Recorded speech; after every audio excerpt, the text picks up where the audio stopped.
Hola gente, hoy voy a hablar del Mario 64. Voy a hablar de este juego porque lo acabo de jugar muy recientemente. Este es un juego bastante antiguo, pero yo nunca tuve la oportunidad de probarlo. Y es raro porque es un juego bastante famoso y que podía jugar mucho antes gracias a un emulador. Pero mi interés nunca fue directamente hacia esa saga. El primer juego que jugué de Mario es Super Mario Bros. Y de hecho, yo sí había jugado videojuegos de la misma franquicia, por ejemplo Mario Kart de la Super Nintendo e incluso el Mario Bros original, y obviamente el Mario 3 gracias a un emulador. Lo que quiero decir es que la mayoría de videojuegos que jugaba en la Super Nintendo fue gracias a internet, porque yo desde temprana edad me salté desde la Nintendo hacia el Sega, y después seguí con la PlayStation, donde jugaba a Carlos el Topo que Gira y al Spyro. Más adelante con la llegada de internet solamente me interesaban esas sagas, así que nunca pude probar los diferentes tipos de Marios que existen. Yo veo que Mario es hoy por hoy un personaje muy conocido en la cultura pop, pero no por sus viejos juegos, sino por su era 3D. Y fue para mí una obra que estuve evadiendo por mucho tiempo. De hecho, incluso entre tanto tiempo sí jugué cosas como el Zelda original, cosa que no jugué cuando era niño, y también el Zelda Majora's Mask. Así que no sé por qué nunca probé el Mario 64, teniendo todas las herramientas para poder pasarme el juego. De todas maneras, ya que probé el juego, les voy a dar una breve reseña del mismo, hablando de su jugabilidad, sus aciertos y las cosas en las que falla. Para empezar, Mario 64 trata la historia de un fontanero que o es muy rápido o es muy lento, no tiene punto medio. Se supone que la obra empieza cuando Mario recibe una invitación de la princesa Peach, pero resulta que el castillo fue tomado por Bowser, el enemigo de Mario. Entonces eso quiere decir que Mario se suma a la lista de personajes que tienen un conflicto cuando van a comprar el pan. La trama tiene un concepto muy simple, pero que funciona bastante. Se nos presenta un castillo que al principio puede ser muy pequeño, pero después se nos revela que se puede pasar a través de los cuadros como si fueran dimensiones alternas, demostrando que películas como Encanto no fueron originales en este apartado. Esto quiere decir que el castillo de Peach es un laberinto en sí mismo, y a pesar de ser pequeño en apariencia, tiene muchos obstáculos y desafíos. Cosa que resulta bastante contraproducente si se quiere ir a visitar esos lugares alguna vez. Pero bueno, supongo que todos los reinos se componen de manera diferente y eso da una visión diferente a los castillos. Antes, en el Super Mario Bros. Original, tenías que pasar por un tubo para ir de un mundo a otro. Y se podría argumentar casi que los tubos básicamente llevaban a un área específica, no que eran portales dimensionales. Pero aquí se sustituyeron las cañerías por pinturas, un concepto que a mi parecer es mucho más mágico y original, y que me da a entender que los creadores de esta obra en serio se fumaron hongos y sacaron la inspiración para crear esta franquicia. Pero siguiendo más con la reseña, hay otras cosas exageradas que se diferencian del verdadero Super Mario. Para empezar, puede ser un videojuego completamente diferente. Lo que quiero decir con esto es que son juegos que no tienen mucha relación para empezar. El Mario original podía ganar transformaciones, primero comiendo hongos y después una flor que le daba unas habilidades de fuego, e incluso tener una estrella que le daba invencibilidad. Aquí no hay transformaciones como tal.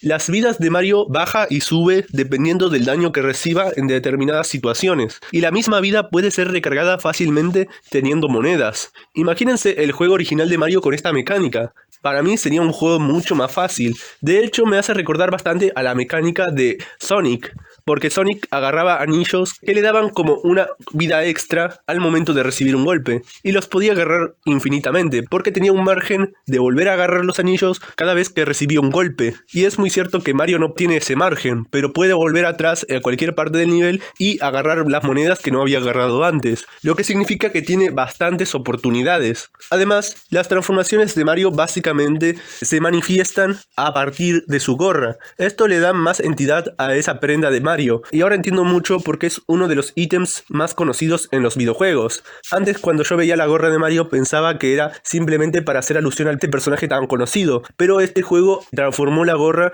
en algo completamente diferente para el personaje e incluso se volvió parte del canon original y de su historia. Podemos agarrar 3 gorros diferentes en el transcurso del juego, pero son gorros que tenemos que desbloquear primero, y son en niveles completamente ocultos. Hay una gorra de acero que le permite a Mario ser básicamente indestructible, puede pasar incluso por gas venenoso o caminar en el fondo del agua sin tener el problema de nadar y ahorrándose un montón de tiempo en el transcurso. Después está la gorra de intangibilidad. Esta le permite a Mario pasar por diferentes paredes, pero claro, solamente paredes y obstáculos diseñados para ser atravesados por este gorro. No es que puedes saltearte varios niveles del juego solamente con pasar las paredes. Y por último, el gorro volador, que en mi opinión es el elemento insignia del juego, por más que no sea tu favorito, ya que incluso aparece en la portada. Este último, de hecho, fue el gorro más difícil que conseguí, pero voy a hablar de eso más adelante.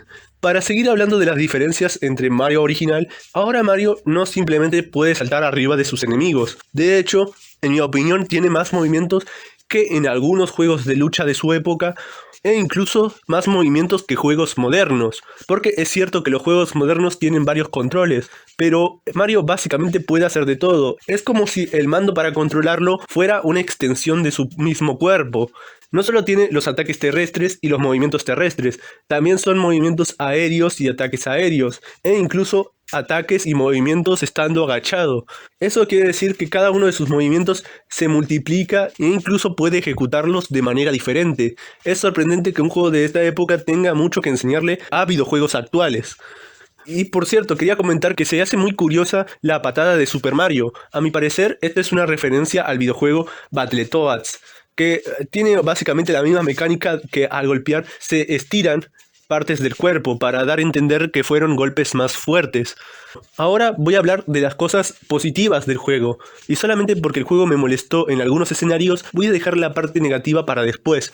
En las cosas positivas de Mario puedo nombrar su estética y atmósfera. Es sabido que muchos de los juegos de Nintendo 64 no contaban con los gráficos que contamos hoy en día, pero aún así se las arreglaron para hacer un juego bastante bonito de mirar y apreciar.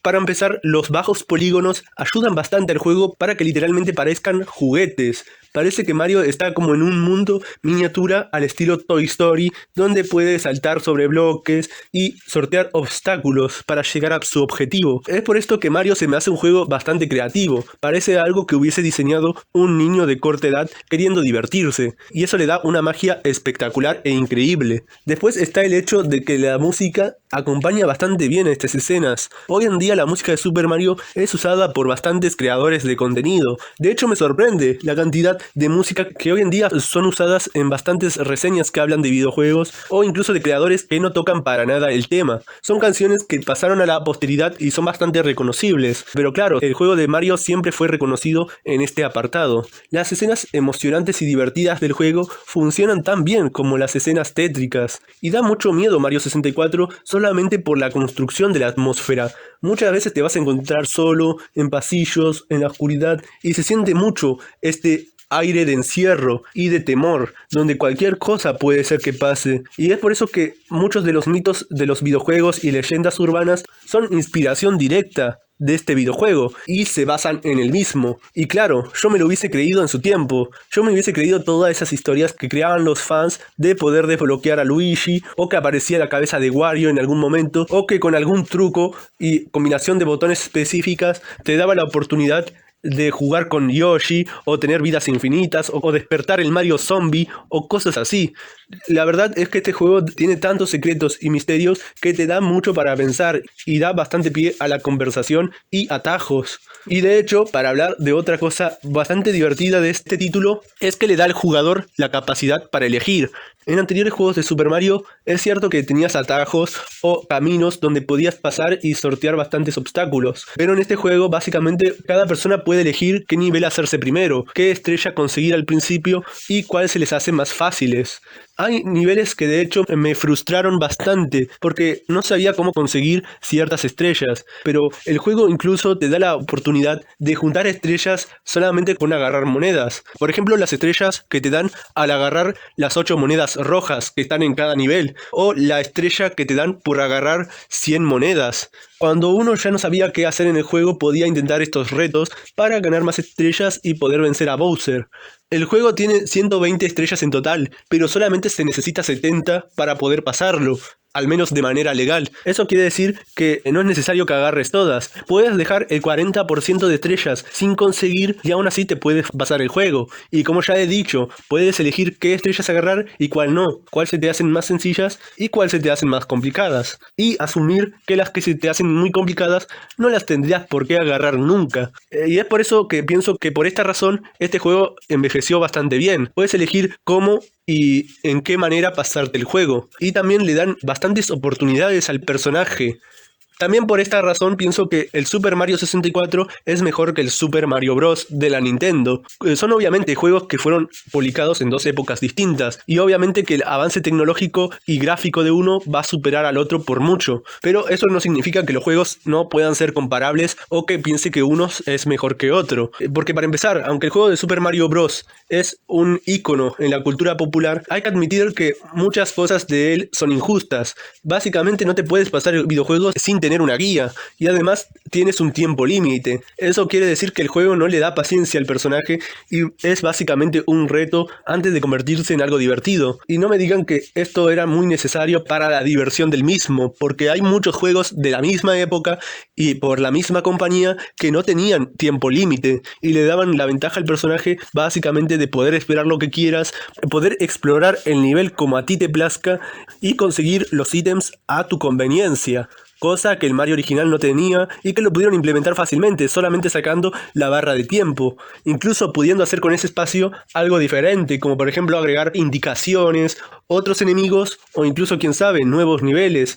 Pero no, prefirieron hacer un juego muy estresante que incluso ni siquiera me puedo pasar a día de hoy. Y eso que me sé el truco de las vidas infinitas. Pero claro, cada uno tendrá su opinión al respecto.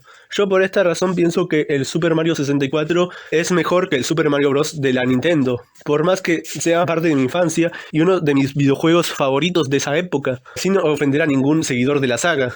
Pero claro, como ya he mencionado antes, este videojuego podría ser un videojuego de cualquier personaje. De hecho, no tiene mucho parecido con el Mario original. Y esa es una de mis críticas que tengo a este título, pero no es la única. Ahora quiero contarles las cosas malas de este juego. Para empezar, la jugabilidad. Hay cosas que me hubiesen gustado entenderlas antes de jugar el videojuego y no después de haberlo terminado. Para empezar, Mario puede gatear, y esta es una mecánica muy necesaria para poder pasarse bastantes obstáculos. Al principio yo me pasé como 60 estrellas con Mario corriendo a toda velocidad, porque no sabía que podía agacharse y gatear, solamente por eso. No tenía idea que podía hacer esto. Si hubiese tenido una idea de que podía hacer esto, el juego se me hubiese hecho más sencillo, porque Mario va muy rápido y acelera de forma muy exagerada de un punto A un punto B, y eso te hace caer en trampas y perder vida frente a diferentes enemigos. Y yo entendí esta mecánica ya cuando era muy tarde.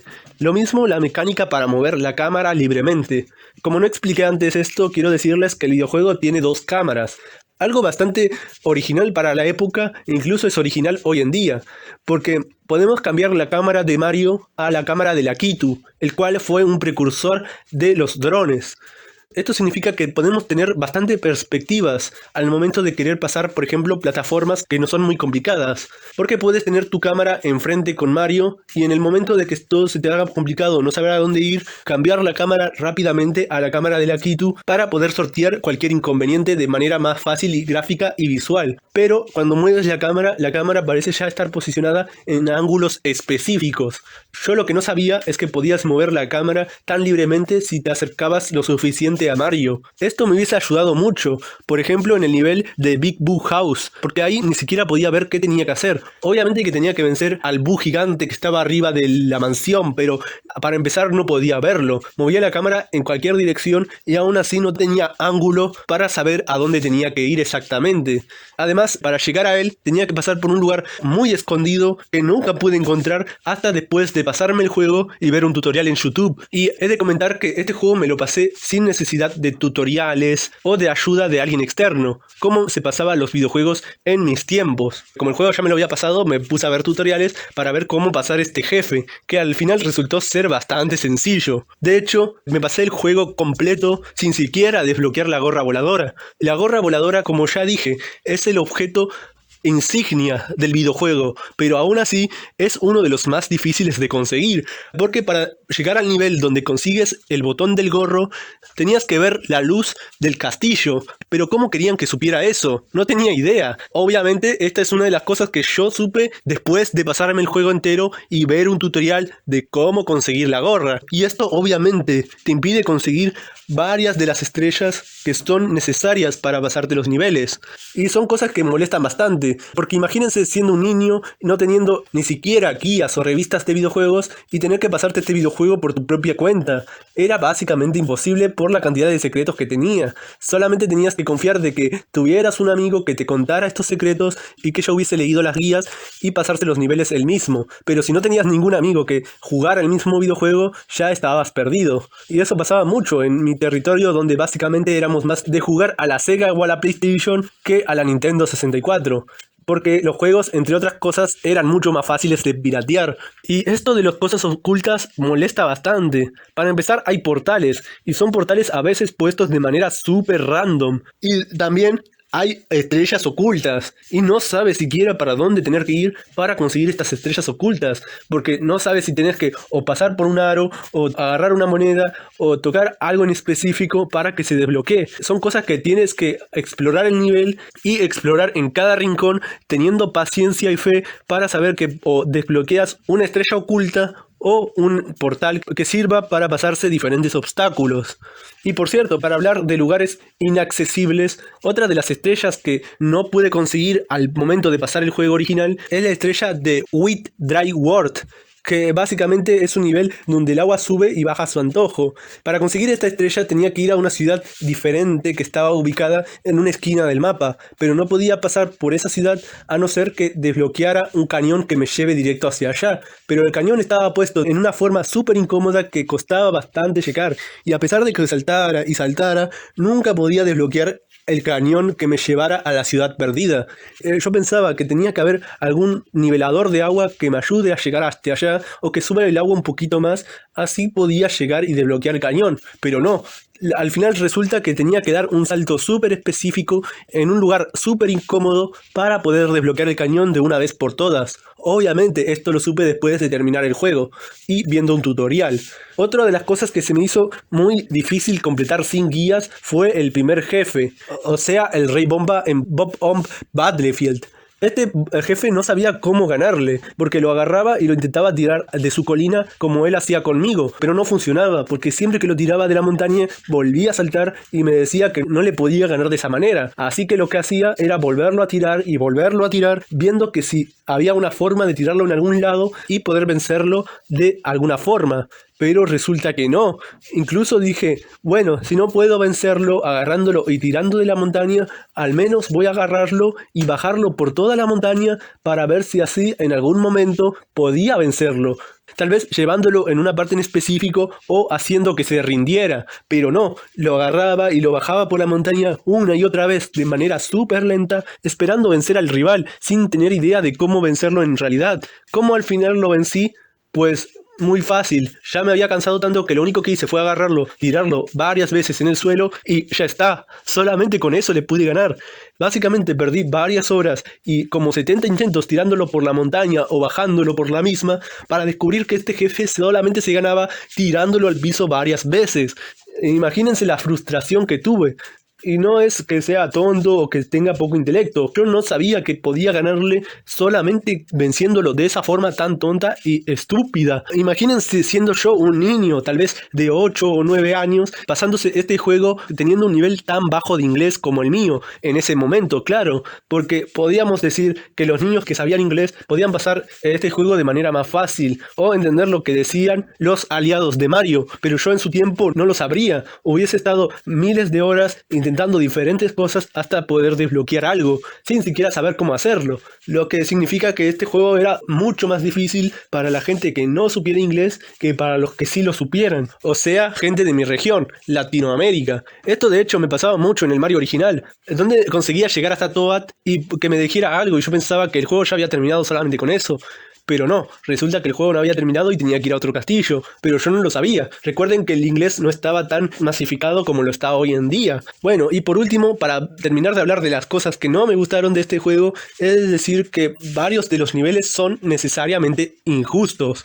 Y no es que sean imposibles de pasar, simplemente que hay niveles donde son básicamente un precipicio andante, donde si te caes tienes que volver a empezar y empezar. Y son niveles muy difíciles de completar, sobre todo si quieres tener todas las estrellas del juego, porque las estrellas que se consiguen agarrando 100 monedas están todas dispersas en un lugar donde si te caes tienes que poder pasar por todo el castillo, volver a sortear los mismos obstáculos y tal vez volverte a caer antes de conseguir las 100 monedas.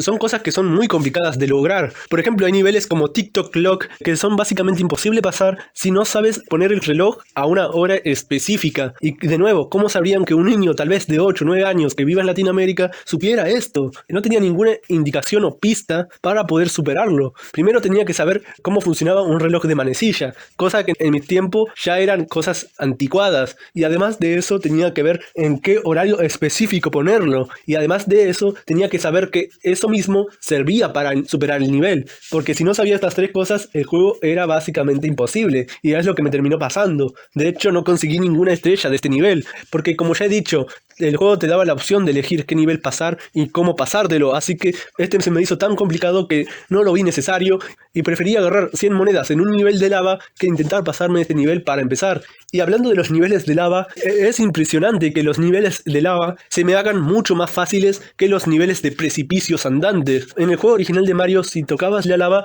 te morías básicamente, pero en Super Mario 64, si tocas la lava, te da la oportunidad de saltar y volver a caer en un lugar donde no había lava y donde estés completamente seguro, lo que hace, a mi modo de ver, niveles mucho más fáciles y sencillos. Y se me hace muy raro que niveles que se ven súper peligrosos, calientes y apocalípticos sean menos complicados que estos niveles que se ven básicamente como un sueño, donde hay cosas flotantes y poder llegar hasta las nubes. Y además, imagínense mi frustración por no tener la gorra voladora de Mario. Yo pensando que podía pasar estos niveles fácilmente teniendo el gorro, pero al final el gorro volador era horrible y Mario planeaba en lugar de volar con libertad. Es decir, que Mario no volaba siquiera, solamente caía con estilo. Y además, para sacar esta gorra necesitabas un bloque específico que solamente estaba en unos lugares del mapa. No podías sacarla cuando quieras. Lo que significa que para mí los niveles más complicados de Mario es aquellos donde puedes caer y caer y caer y no puedes pasar el nivel, no por ser difíciles, sino por ser impasables. Y para terminar de hablar de las cosas malas de Mario 64, quiero nombrar el error más grande que tuvieron, y ese fue el de no poner a Luigi. Para los que no sepan, en Japón la cultura de videojuegos siempre fue muy diferente que la de Occidente. Allá básicamente un videojuego, por más infantil que se viera, la podía jugar cualquier persona de la familia, sea sea una ama de casa, un hombre de negocios o incluso un niño, daba completamente igual. Pero en esta parte del mundo, muchos de los juegos de la Nintendo original eran en 2 jugadores. Era para jugar tú mismo y darle el control secundario a tu hermano.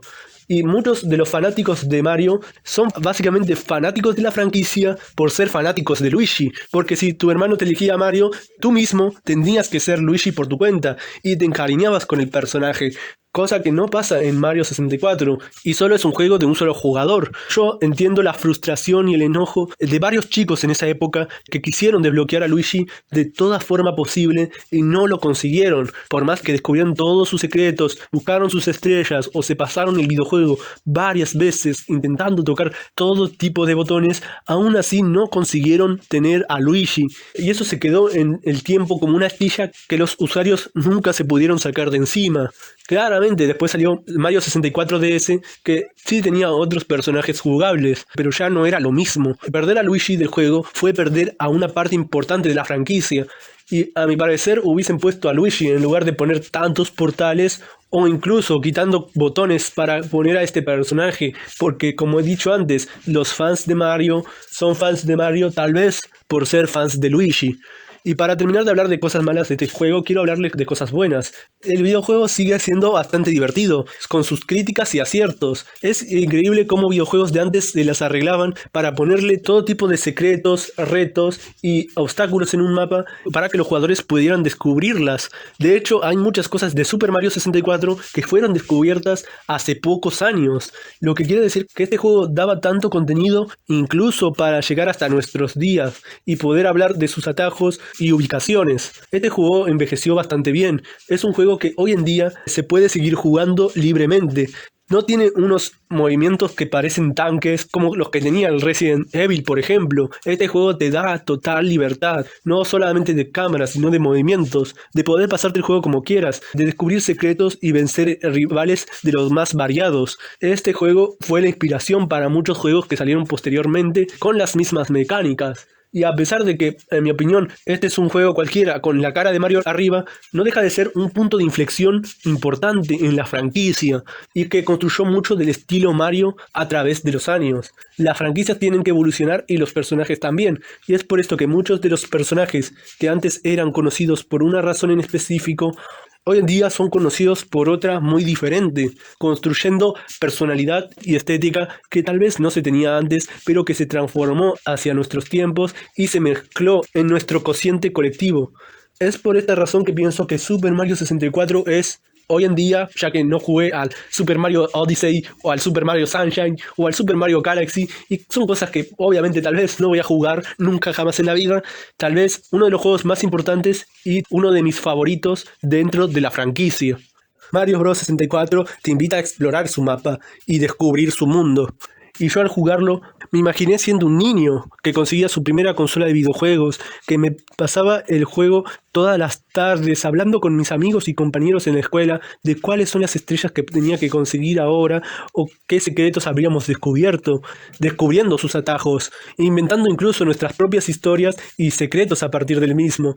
Cosa que hoy en día se fueron perdiendo. Con la llegada de internet y los creadores de contenido, es fácilmente ver el código de un juego y descubrir sus secretos, pero antes no lo eran tanto. Te inventabas tus propios mitos y tenías que buscar tus propias explicaciones, porque antes no las tenías.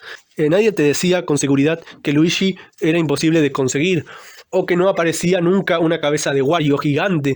Son cosas que te creabas en tu propia cabeza y veías si podías descubrirlas en algún momento, paseando por el mapa una y otra vez. Es una magia que los juegos fueron perdiendo con el tiempo y espero que los nuevos creadores de videojuegos puedan conseguirlo en sus diferentes proyectos, porque son cosas que no se tienen que perder nunca. Espero que les haya gustado este análisis y nos vemos. Chao.